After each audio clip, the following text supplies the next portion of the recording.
I had a fight with a third grader. And it was a good fight. Like, it was a good fight. Now, let me set the scene for y'all. Like, it was a good fight. He was 5'7" already, all right? I've never been 5'7", so I was a little challenged. I remember we were like going back and forth with jokes with my cousin who's in Queens. Shout out to Queens. Because y'all got the wonderful front yards. Y'all do with the gates and everything in the grass. I don't know why we was carrying on like we was, because there was a gazebo in the back, you know?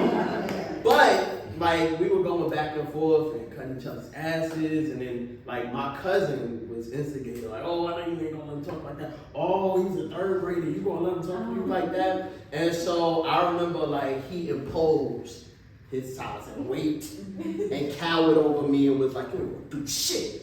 And turned his back and guttural. I just said, and I jumped on his back and I hit him on the top of his head and he fell to the ground. And I said, you think it's a game? You think it's a fucking game? He got up and he threw me in the garbage. And if it wasn't for my cousins coming out breaking shit up, like, I wouldn't be here. Rest in peace to my cousin Squeak, because that was my nigga, man. Rest in peace to Squeak. He was a massive individual. He was this, like, 6'5" is when he passed, okay? Yeah. But that was, like, one of my first recollections of, like, really being pussy. My second recollection of being pussy was I was on a date downtown Brooklyn. Date was going well. This is after college. Met this girl from college, so we just vibing. This is our first time hanging out. And we're walking down the block. I'm walking her to a train, and we kind of converse. This is nice. I like the movie. You like the movie too? Dinner was fire. Yeah. And then a rat runs by. And she said, oh my God, a rat, and looked over, and I was up the block. And we have both realized that I had left her to be eaten by a rat. We did not have a next date, if you wanted to know. No. But that was my second time being pussy.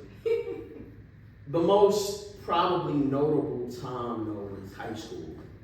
I went to Bishop Ford Catholic High School.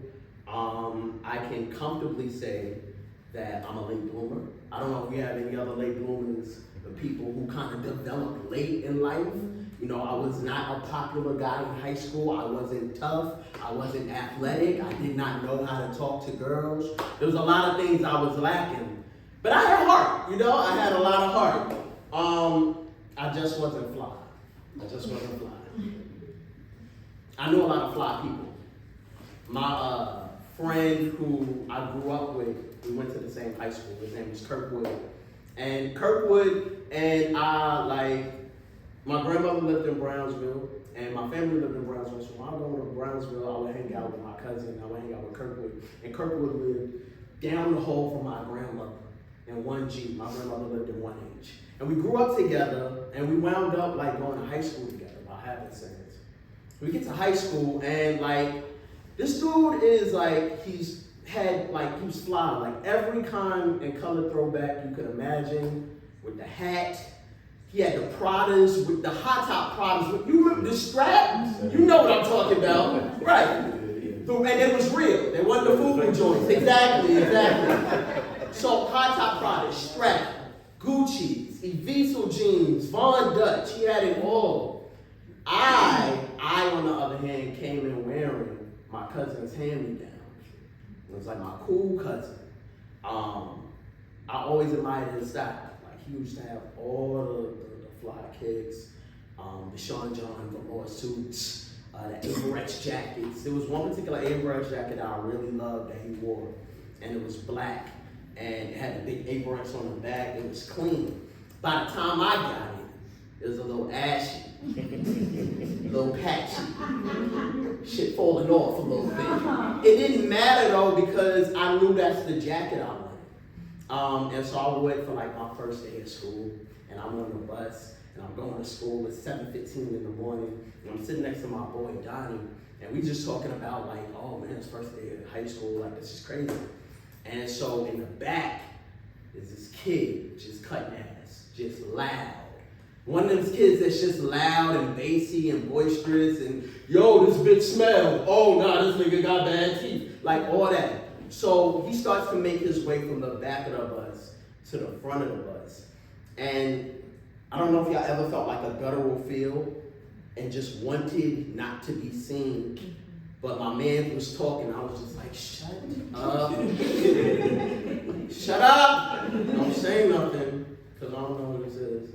And he was like, oh, that's my man. We actually grew up on the same block. His name is David. You good, you good. I was like, oh, okay, shit. Now I can enjoy the laughs because nobody, I'm safe. So he makes his way down, and then he stands like right here, right next to me. I'm still looking forward, but I see his like Rockaway denim, and I see his black tie swing across his white shirt. And I'm not looking at him, but I see him out the peripheral. Right out the peripheral right here. And he goes, nah, Donnie, like, you're my man. I ain't got no smoke for you. Gave him a dap over me. So now I'm like, okay, like, clear, there's an establishment being made right here, olive branch, if you will. And then he let go of my man's hand and said, but this nigga right here, with the ashy Avirex, is that your man? Who the fuck wears Avirex anymore? I was like, me. But I didn't say it out loud. I just let it seep down deep inside my spirit because I couldn't even say nothing. Because he was right. I had like tape over a patch of Avirex because I wanted to keep the jacket. It was my first moment knowing that like I wasn't high on the social chain in terms of school. I was like a tier C type dude. Like, tier C people, like, I know people, but do they know me? Do they really know me? Do they really know me? Do they put me out of I don't know. But I knew them by name, and they would go, oh, there go son. There go Kirkwood friend. I was Kirkwood friend. Kirkwood was like a tier A dude. And also this dude named Quan. I was kind of envious of Quan, but I admired him too. Quan was short, like shorter than me. Like this motherfucker was little. And he just had this bravado about him. He was bow-legged and beady-eyed, but he walked around with a lot of confidence. Like this dude just walking up, pants sag. He had a Nike drawstring book bag. But you could tell he was cool because there was no books in this book bag. Like, he was just free balling it through life. Letting the bag sag, and just moving. And I didn't know why like he was popular. I couldn't say like, oh, this dude's popular, but like he seemed to have a lot of friends and there was always a lot of girls around him. And that was a dude, I was like, yo, if I could get him out the paint, I could be the short dude in tier A. I could sit in the back, I could sit in the lunchroom, or in the back lunchroom table. I could do all these things. I aspired to want to be like him. And I remember we had dress down days, because we went to Catholic school. So it's like one time a month we had dress down days where we get to express ourselves and whatever we wanted to wear. So that's when the throwbacks came out. The multicolored do-rags, the Von Dutch, the Rockaway, all that stuff. This is my first dress down day, so I was a little like, all right, what we gonna do? Now this is 03, so I'm a seasoned veteran out here, okay? Just follow me. This was when like 50 Cent was like whoa, like we had never seen nothing like 50. And 50 had just released his clothing line, Junior Clothes.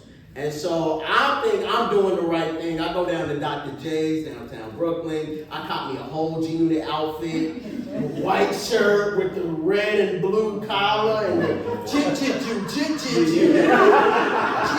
man, across the chest. I'm wearing this shit with pride. I got the G-Unit sneakers. I got I had a red, white, and blue Nets throwback hat. So I'm wearing like my shit like this. I come to school, drawstring Nike book bag. Okay, nothing in it because I'm cool.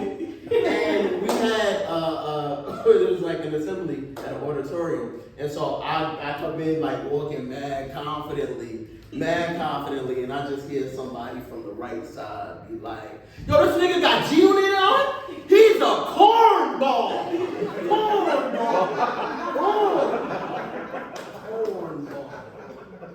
And I didn't have to turn around and look to know it was me because I was the only one with fresh G-Unit sneakers on and a big G-Unit tee.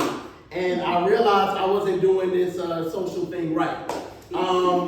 But I knew I was determined. I was like, yo, I gotta get fly. So I remember like I saved up like lunch money. I stopped eating for like a month at lunch. I was eating like peanut butter and jelly sandwiches and bringing them in while people was just, popcorn chicken and chicken strips. No. I'm okay. If you want to leave some fries, I'll take it. But I'm all right. Because I was like, yo, I need to get fresh. And so I saved up like $300. And I went downtown Brooklyn. Back then, downtown Brooklyn was mad shops, black-owned, bootleg shops, bargain bazaar. You get big fake earrings that break your ears out. It was fire because you wanted to look like Cameron. So I remember like there was this shop that sold like DVDs and bootleg CDs and pornos and high-end fashion things, all in the same spot. Probably weed salesman. I wasn't looking for that though, but you could probably find an Ace someplace if you asked around. So I remember seeing all the things that I couldn't afford. It was like $500 for Von Dutch, $600 for Ibisu. I had this $300, and I saw this shirt, and it was a black shirt, long sleeve. It had white and yellow paint on it, and it was a Mesquite shirt. And Mesquite was a brand from Philly, black owned, that was becoming big and popular because a lot of the people from Rockaway was wearing it at the time, like Jay-Z and Beanie Siegel. And I was like, yo, I done seen this on 106 and Park. Like, I'm about to copy the Mesquite shirt. So I get the Mesquite shirt, and I'm like, oh, I already got the Taxi 12s. They white, they black, they yellow. I got jeans at home. Like, I'm going to be lit when I go to school tomorrow for dress down day. So dress down day come, and I see Kirkwood, and he like, yo, that's a Mesquite? I said, you already know it is, my boy. You already know it is. It's real, check the tab. Check the tab, it's not G-Unit. So he like, yo, this is fire. Where you get this? I was like, chill. Let me think you want me here. Chill, I'm not copying this real. He was like, yo, we about to head to lunch. Like, you want to pull up with us? I thought you were doing that. I had class. I had sign language. I said, fuck sign language. I'm going to the cab to hang out with Kirkwood and the homies. And it was such a joyous moment. I felt mad good because for the first time in my life, at that moment, I didn't have to like hide or like kind of shut up. I would just be able to be myself. Here's the thing with me though, right? Sometimes with clothes, I don't know when to stop. I wore this shirt and this combo and changed my jeans for like 5 dress down days.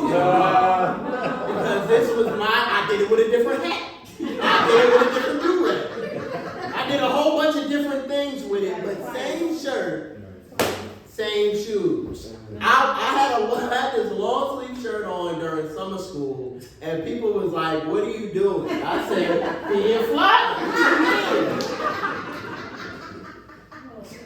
Dog shit. It started to wear off though, but at the time, I had already established and made some friends. So now, like, these people was like, Kirkwood was like, yo, why don't we come to your house? You live downtown Brooklyn, let's go to your house, I'll bring the homies. I was like, okay, all right, cool, yeah, y'all can come over, boom. They come over to my house. It's Kirkwood, Quan, this dude we call Belly, because he let his belly protrude, and this dude called Ghost. He was kind of like, I didn't really know what to make of Ghost. He was like blood one day, but Crip like the next. I was like, you shady, but like you could pull up if everybody else pulling up. So everybody at my house, we decided to put on Paid in Full. I know, right? I had this very crisp bootleg copy of Paid in Full, and it was one of my favorite movies. Every time I watch Paid in Full, I gotta have Chinese food because of the opening scene. No rice, no soy sauce. It's nothing. It's integral to me. So we had a Chinese food from Kun Kao. Rest in peace, Kun Kao. We had a Chinese food. My homie Kun Kao died. Nah. Kun Kao, we go to Kun Kao, had a Chinese food. And, you know, we having a good time. It's a smooth atmosphere, it's fire. Everybody's dapping up, we about to break out. And Quan stopped me, he was like, yo, bro, can I borrow Paid in Full and give it back to you next week? Now this is a moment, because I wanted to be like him. But was I willing to risk Paid in Full for it? I didn't know. I reluctantly said yes. I let him borrow the DVD. Cool. Said to have it back next week. Fine. I'm counting down the days. Follow up with him. I followed up with him the Tuesday before, just to make sure. Wednesday. Followed up. Oh yeah, I got you. Wednesday come, he don't got it.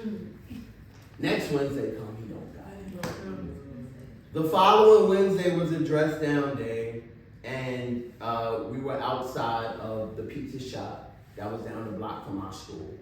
And I had ran back into Quan, and so I'm like, hey yo, Quan, I don't really want to be a pester, but like it's been like 3 weeks, bro, and I would really like the Paid in Full DVD back. It's mine, bro. It's mine. And he's just kind of like had his back turned talking to people. And I was like, I know you're talking, I'm sorry, I don't want to interrupt, but like, and he just like turned around